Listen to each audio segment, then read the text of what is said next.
I need Western countries to hear me when I say this, okay? All the Western countries, United States, Europe, especially Europe, okay?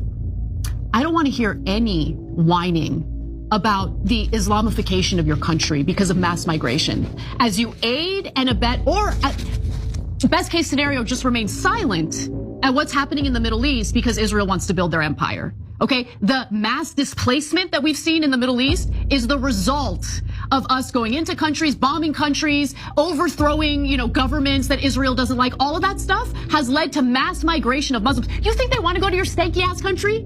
No, I think they would rather be in their homeland, but they can't live in their homeland because it's been bombed to smithereens.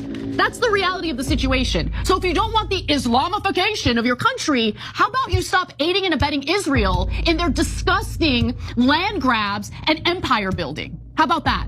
Yeah, and look, some people, of course, want to live in lovely European countries. Look, Europe is awesome. I love Europe, but it makes me so angry that people are blind to what's happening, right? They think they're so high and mighty. They think they're so great. And it's like, oh my God, we're being invaded. No, you are aiding and abetting the destruction of these countries. Where do you think people are going to go? What do you think is happening with the Palestinian people right now? So let me give you a quick example. So Israel's been agitating for a regime change in Iraq.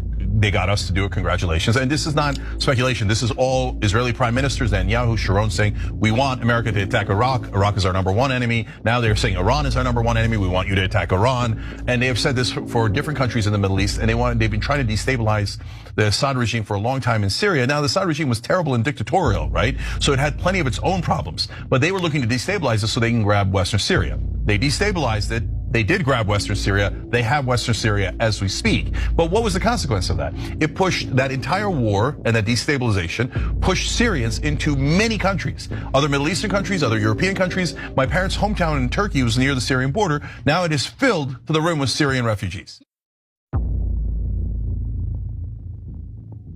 That's what happens. People get displaced. So when you see the displacement of endless numbers of people from various Middle Eastern countries, ask yourself, why is this happening? Because I guarantee you, people aren't just deciding they're gonna leave everything they've known in their homeland and invade your country. That's not what's actually happening. If you want that to stop, okay, whether you're in Europe or whether you're in the United States, stop voting in favor of politicians that put Israel up on a pedestal and put their own people down, put their own people second. Because if you're gonna do the bidding of Israel, you're gonna keep getting mass displacement of people in that region of the world. That's the reality of the situation. Israel never suffers the consequences. Everyone else does.